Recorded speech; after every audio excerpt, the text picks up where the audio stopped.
권력에 맞서는 것은 어렵습니다. 큰 용기가 필요하죠. 그런데 자기 진영의 지지자들에게 맞서는 것은 더 어렵습니다. 더 큰 용기가 필요하죠. 이상민 의원님의 고뇌와 용기를 존경합니다.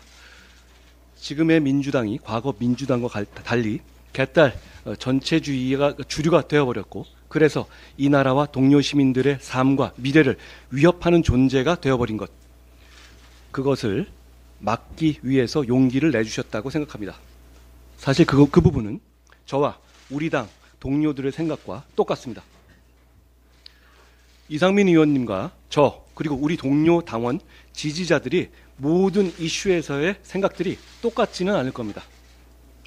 그렇지만 우리는 자유민주주의를 지키고 발전시킨다는 우리 당의 테두리 안에서 서로 존중하고 품격 있게 토론할 것입니다. 우리는 자유민주주의 정당이고 자유민주주의에 대한 믿음을 가진 사람들이라면 다양한 흥미로운 생각들을 가진 사람들이 많이 모일수록 강해지고 유능해지고 이 나라와 동료 시민의 삶과 미래를 좋게 할 수 있습니다. 우리가 두려워해야 할 것은 두려움 그 자체뿐이다. 불굴의 정신력에서 이상민 의원님과 공통점을 가진 프랭클린 루즈벨트의 말입니다. 단순히 다선 의원 한 명이 당을 옮긴 것이 아닙니다. 이상민 의원님의 용기와 경륜으로 우리는 개딸 전체주의가 계속될지도 모른다는 두려움을 이겨낼 수 있게 됐습니다. 함께 가면 길이 됩니다. 우리는 오늘 이상민 의원님과 함께 길을 만들겠습니다. 한 가지 진짜 중요한 말이 남았습니다. 이상민 의원님의 결단을 지지해 주시고 동참해 주시는 충청의 지지자분들께 정말 환영한다는 말씀을 드립니다. 여러분을 환영합니다. 예, 우리 비대위원장님께서 너무 과찬을 해주셔서 몸둘 바를 모르겠습니다. 우선 이렇게 따뜻하게 환영해 주셔서 정말 진정으로 감사의 말씀을 드립니다. 더구나 우리 집권 여당의 비대위에 제가 이렇게 자리에 앉게 돼서 개인적으로는 영광입니다. 또 가문의 영광이고요. 국민의힘에 입당하면서 사실 저 개인적으로도 걱정도 많았습니다. 또 주위에서는 그러지 마라 만류하는 사람들도 많았고 반대 여러 분들도 계십니다. 정말 호랑이 잡으러 호랑이 굴에 들어온다라고 저 자신은 그렇게 다부진 생각으로 입당을 하게 되었습니다. 또 한편 걱정이나 두려움만 있는 건 아닙니다. 설레임, 신학기에 입학하는 우리 학생들의 설레임, 그러면서 학교 다니면서 공부도 열심히 해서 성적도 높게 받고 또 칭찬도 받고 또 상도 받고 이런 또 나름의 원대한 꿈과 비전을 갖고 들어왔습니다. 정말 제가 오늘 이 넥타이가 좀 붉은색 기운 아닙니까? 제 사실 갖고 있는 넥타이 중에 붉은색들이 많습니다. 멋있는 것들이. 근데 그동안 제가 민주당에 있다 보니까 애써 그냥 파란색으로 다 일색을 하다 보니까 빨간색을 매는 건 금기 사항이었습니다. 해도 저희 집에서 저희 집사람이 매지 말라고 하고, 근데 오늘 이렇게 입당식을 하라고 한다니까 이거 저희 집사람이 골라준 색인데 사실 저는 좀 머뭇거렸습니다. 그동안에 저한테 이 마음의 장벽과 또 이 경계가 있었구나. 사실은 이거는 참 부질없는 것 아니겠습니까?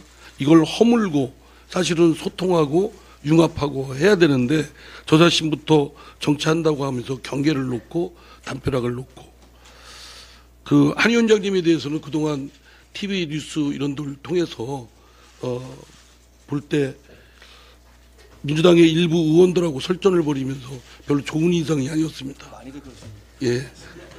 그래서 그리고 또 민주당에 있다 보니까 한 위원장님에 대한 이렇게 좋은 일일이 다 열거하지는 않겠습니다만 그랬습니다. 그런데 이제 그런 부정적 이미지를 갖고 있었지만 사실은 엊그제 한 위원장님께서 귀한 시간 내주셔서 자리를 1시간 남짓 이렇게 대화를, 사실 식사도 거의 못할 정도로 대화를 나눴는데 정말 저는 공감을 넘어서서 의기투합했습니다.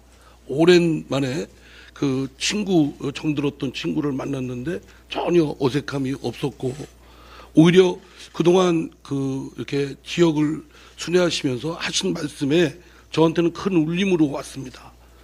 왼쪽이든 오른쪽이든 모두에서 정답을 찾겠다. 또 격차의 해소에 하겠다. 물론 경기도에서 경기도 남부와 북부의 격차를 말씀하신 거지만 대화 중에 그것만 국한한 게 아니고 우리 한국 사회의 경제적, 사회적, 문화적, 디지털 격차 뭐 전반적으로 포섭하는 개념으로서 말씀을 하신 점에 우리 사회가 넘어야 될 부분이고 굉장히 어려운 과제인데 그건 집권 여당이 할 수 있는 부분 아니겠습니까? 또 이재명 대표 피습 직후 그 혐오와 격려를 언동에 대한 단호한 엄중한 조치를 하겠다라는 그 굳은 의지와 실책도 그렇고 그러한 것에 제가 그동안 해왔던 의정활동, 정치활동의 중요한 아젠다와 딱 일치했습니다. 그리고 한 비대위원장님을 뭐 TV 평론가나 많은 분들이 얘기하실 때 정치 경험이 없고 정치 초보다. 그래서 제가 페이스북에 썼습니다. 만나 뵙고 나니까 초보가 아니다. 정말 초보가 아니셨습니다. 저보다 제가 그때 많이 배웠습니다. 전략적이고 상당히 그러면서도 소위 정치꾼처럼 그것만 어떻게 공학적으로 생각해서 이해했다는 거에만 매몰되어 있지 않고 진정으로 이 나라 국민 그리고 나라의 발전을 위해서 진정으로 본인의 인생을 다 투여하겠다라는 점에 저한테는 울림이 있었고 저도 많이 배웠습니다. 그러한 그 한 위원장님과의 그런 만남에서 저로 하여금 국민의힘 입당에 성큼 그 용기를 갖게 했습니다.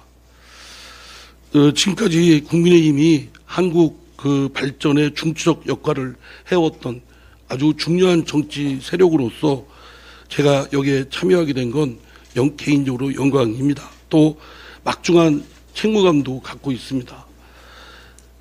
지금의 그 국민의힘이 또 윤석열 대통령의 지지도가 높아서가 아닙니다. 제가 오히려 그럴수록 여기 와서 제가 미력이나마 할 수 있는 공간이 있겠다라는 제 나름의 확신과 함께 또 국민의힘이 그 국민과 국가의 발전을 위해서 또 그 윤석열 정부가 성공하고 또 그 이후 정권 재창출이 될 수 있도록 그러려면 당장 이번 총선에 그 국민의힘이 원내 일당이 돼야 되지 않겠습니까? 과반이. 그러려면 정말 분발하고 또 지금의 많은 부족한 점 또 결함 있는 점 이걸 빨리 보완해서 국민의힘이 이번 총선에서 원내 일당으로 해서 윤석열 정부의 3년 임기가 그 안정적으로 국정 운영을 해서 결국 국민의 편익을 위해서 국가의 발전에 이렇게 도움이 될 수 있도록 해야 된다고 생각합니다. 저 자신 이번 총선에 제 지역구 우선 제 지역구부터 저 국민의힘한테는 험지로 알려져 있습니다. 그래서 제 지역구부터 우선 챙기고요. 또 제 인접 지역인 대전 지역 이렇게 같이 합동해서 그리고 나가서 옆에 있는 세종, 충남, 충북, 중초권 또 중부권에 제가 미력이나마 갖고 있는 노력을 해서 그 총선 승리의 역할을 좀 조금이라도 평가를 받고 싶습니다. 그런 각오로 입당을 하는 것이고요. 거듭 이렇게 따뜻하고 뜨겁게 환영해 주셔서 그 감사를 드리고 이 뜨거운 저에 대한 그 환영이 식지 마시고 계속 보살펴 주시고요. 또 국민의힘의 당원으로서는 새내기입니다. 예, 선배 당원님들께서 저를 많이 좀 보살펴 주시고 지도 편달해 주시고 그렇게 해 주십시오. 제가 성과로 보답을 꼭 하도록 하겠습니다. 감사합니다. 예, 이상민 국회의원님 입당을 모든 국민의힘 당원과 함께 환영하며 한동훈 비상대책위원장님께서 환영의 꽃다발을 드리겠습니다. 예, 이상민 의원님께서는 오늘 하고 오신 넥타이처럼 국민의힘과 더 따뜻한 마음으로 민생을 위한 의정활동을 해주실 것을 기대합니다. 더 큰 환영의 박수 부탁드립니다.